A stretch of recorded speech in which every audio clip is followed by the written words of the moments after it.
ബഹുമാനപ്പെട്ട അച്ഛൻ, മാതാപിതാക്കളെ, ഗുരുജനങ്ങളെ, എന്റെ പ്രിയ സുഹൃത്തുക്കളെ, കർത്തൃനാമത്തിൽ എന്റെ സ്നേഹവന്ദനം. ഇന്ന് കർത്താവിന്റെ മുന്നോടിയായ വിശുദ്ധ യോഹന്നാൻ സ്നാപകന്റെ ജന്മദിനം.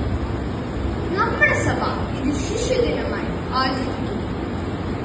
യോഹന്നാന്റെ ജനനത്തെ കുറിച്ച് നാം നോക്കിയാൽ അതൊരു പുതിയ യുഗത്തിന്റെ തുടക്കമാണെന്ന് നമുക്ക് മനസ്സിലാക്കാം. അത്യുന്നതന്റെ പ്രവാചകൻ, കർത്താവിന് വഴിയൊരുക്കുന്നവൻ, ജനത്തിന് പാപമോചനം നൽകുന്നവൻ എന്നിവ നിലകളിലാണ് നാം യോഹന്നാനെ കാണുന്നത്. യോഹന്നാൻ എന്ന വാക്കിന്റെ അർത്ഥം ദൈവം കരുണയുള്ളവൻ എന്നാവുന്നു. സ്വർണ്ണ നൂലുകൊണ്ടുണ്ടാക്കിയ മഹാപുരോഹിതന്മാർ വസ്ത്രങ്ങൾ അണിയാതെ ഒട്ടകരോഗം കൊണ്ടുണ്ടാക്കിയ വസ്ത്രങ്ങൾ അണിഞ്ഞു. വെട്ടുകിളിയും കാട്ടുതേനും ഭക്ഷിച്ചു. പാപങ്ങൾ ഏറ്റുപറഞ്ഞ് മാനസാന്തരപ്പെടും എന്ന് പ്രസംഗിച്ചു. കൂടുതൽ ശക്തനായവൻ എന്നാണ് യോഹന്നാൻ ക്രിസ്തുവിനെ പരിചയപ്പെടുത്തിയത്. താൻ ജലം കൊണ്ട് സ്നാനം കഴിക്കുന്നു, എന്റെ പിന്നാലെ വരുന്നവൻ പരിശുദ്ധാത്മാവാൽ സ്നാനം കഴിക്കുന്നു എന്നവൻ ചൂണ്ടിക്കാട്ടി. യോഹന്നാനെ ഒരു പ്രവാചകനായിട്ടാണ് ജനങ്ങൾ കണ്ടത്. പ്രിയ സുഹൃത്തുക്കളെ, ഇന്ന് നമ്മുടെ സഭ ശിശുദിനം ആചരിക്കുകയാണ്. യോഹന്നാൻ ദൈവത്തിൽ നിന്നുള്ളവൻ ആയിരിക്കും. നമ്മളും അതുപോലെ ദൈവത്തിൽ നിന്നുള്ളവൻ ആയിരിക്കണം. യോഹന്നാന്റെ ജീവിതത്തെ അനുസ്മരിച്ച് ഞാൻ 3 കാര്യങ്ങൾ നിങ്ങളോടൊപ്പം ഇപ്പോൾ പങ്കുവെക്കട്ടെ.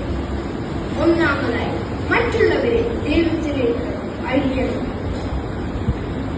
യോഹന്നാൻ സ്നാപകന്റെ പ്രധാന ദൗത്യം ക്രിസ്തുവിനെ വഴിയൊരുക്കുക എന്നതായിരുന്നു. തന്റെ പ്രസംഗങ്ങൾ കൊണ്ടും പ്രബോധനങ്ങൾ കൊണ്ടും അനേകം പേര് ക്രിസ്തുവിലേക്ക് അവൻ അയച്ചു. യോഹന്നാനെ പോലെ നമ്മുടെ ജീവിതം കൊണ്ടും നമ്മുടെ പ്രവൃത്തികൾ കൊണ്ടും അനേകം പേർ ക്രിസ്തുവിൽ അണയണം. രണ്ടാമത്, യോഹന്നാൻ വിശ്വാസത്തിൽ വളരുവാൻ കഴിഞ്ഞു. എബ്രായർ 11:1 നാം വായിക്കുന്നു, വിശ്വാസം എന്നത് ആശിക്കുന്നതിന്റെ കാണാത്ത കാര്യങ്ങളുടെ നിശ്ചയവും ആകുന്നുവെന്ന്. യോഹന്നാനെ പോലെ നമ്മളും വിശ്വാസത്തിൽ വളരണം. മൂന്നാമതായി, ആത്മീയ നൽഫലങ്ങൾ പുറപ്പെടുവിച്ച് ജീവിക്കണം. ഗലാത്യർ 5:22 നാം വായിക്കുന്നു, ആത്മാവിന്റെ ഫലങ്ങൾ സ്നേഹം, സന്തോഷം, സമാധാനം, ദീർഘക്ഷമ, ദയ, പരോപകാരം, വിശ്വസ്തത, സൗമ്യത, ഇന്ദ്രിയജനം. യോഹന്നാൻ ഈ ആത്മീയ നൽഫലങ്ങളെ പുറപ്പെടുവിക്കുന്നവൻ ആയിരുന്നു.